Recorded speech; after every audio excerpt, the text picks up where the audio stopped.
नमो नमः। मैं डॉक्टर प्राणानंद रथ श्रीमद् भगवद गीता के कई श्लोक, जैसे कि 12 श्लोक से लेकर 15 श्लोक के अंदर मैं व्याख्यान करना चाहूँगा। ये श्लोक द्वितीय अध्याय के श्लोक हैं, जिसमें शरीर के बारे में जो अनित्यत्व का भावना है, यही विचार श्री कृष्ण ने अर्जुन के सामने रखा है। अर्थात शरीर अनित्य है, हमेशा के लिए नहीं रहेगा। आज है तो कल नहीं रहेगा।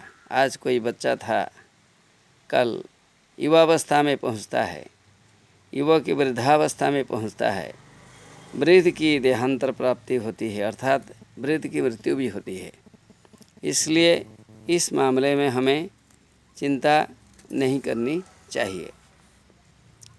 श्रीमद् भगवद गीता में बताया गया है, द्वितीय अध्याय में त्रयोदश श्लोक में 13 श्लोक में बताया गया है, देहिनोऽस्मिन् यथा देहे कुमारं यौवनं जरा तथा देहान्तरप्राप्ति धीरस्तत्र न मुह्यति। अर्थात देहिनोऽस्मिन् यथा देहे, इस शरीर में क्या क्या अवस्थाएं होती है। कुमारावस्था पहले आती है। कुमारावस्था, लड़का कुंवारा होता है, कुमार होता है। जैसे कि 13 साल का हो जाता है, 14 साल, 15 साल, ये कुमारावस्था है। यौवनम, युवावस्था आ जाता है, 20 साल का हो जाता है, 25 साल तक ये युवावस्था चलती रहती है। आगे भी चलता है, 30 साल 35 साल तक भी चलता है। उसके बाद जरा भी आ जाती है, बुढ़ापा भी आ जाती है। 55 साल के बाद, 50 साल के बाद आगे आगे बढ़कर आदमी जरावस्था में रहती है, बुढ़ापा में आदमी रहता है। उसे जरावस्था कहते हैं। इसी बुढ़ापे के अंत में आदमी मृत्यु को भी प्राप्त होता है। इसके लिए कोई समय नहीं है। कोई 60 साल में, कोई 70, कोई 80, कोई 90, कोई 100 साल, कोई 105, 6, 7, 8, इसी प्रकार उम्र में आदमी खत्म होता है। अर्थात इस शरीर बचपन से लेकर बुढ़ापा तक आदमी जाता है। छोटा बच्चा था, छोटे बच्चे से गृहस्थावस्था को अतिक्रम किया, वृद्धावस्था में पहुंच गया।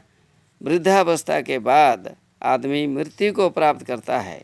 देहांतर प्राप्ति ही श्रीमद् भगवद गीता में उसे देहांतर प्राप्ति कहा गया है। जब देहांतर प्राप्ति हो जाती है, यह भी एक अवस्था है। इसमें आदमी को दुख नहीं करना चाहिए। मात्रा स्पर्शास्तु कौन्तेय शीतोष्ण सुख दुःखदाः आगमापायिनो नित्या स्थां स्थितिक्षस्व भारत। ये सारी अवस्थाएं होती है। सुख दुख, हानि लाभ, जय पराजय, विविध चीज़ें शरीर में अनुभव होता है। आदमी सुख को भोगता है, दुख को भोगता है, हानि लाभ, जय पराजय, इन्हीं अवस्थाओं का आदमी अतिक्रम करता है। ये सब अनित्य अवस्थाएं हैं, आते रहते हैं, जाते रहते हैं। इसमें आदमी को दुख नहीं करना चाहिए। फिर बताया गया है, यंहिने व्यथयन्ते ते पुरुषं पुरुषर्षभ सम दुःख सुखम धीरं सो अमृतत्वाय कल्पते। अर्थात यंहि न व्यथयन्ते ते पुरुषं पुरुषर्षभ, हे पुरुषर्षभ अर्जुन, ऐसा आदमी होता है वो व्यथित नहीं होता है, दुखी नहीं होता है। सुख भी आता है, दुख भी आता है। सुख में नाचता नहीं है, दुख में रोता नहीं है। वो धीर रहता है, विद्वान रहता है, विज्ञानी होता है। ऐसा आदमी, जब आदमी में इस प्रकार की भावनाएं होती है, सुख दुख हानि लाभ जय पराजय जब आदमी में आता है, वह अपने में, यह कहा गया है कि मोक्ष को प्राप्त करने के लिए योग्य होता है।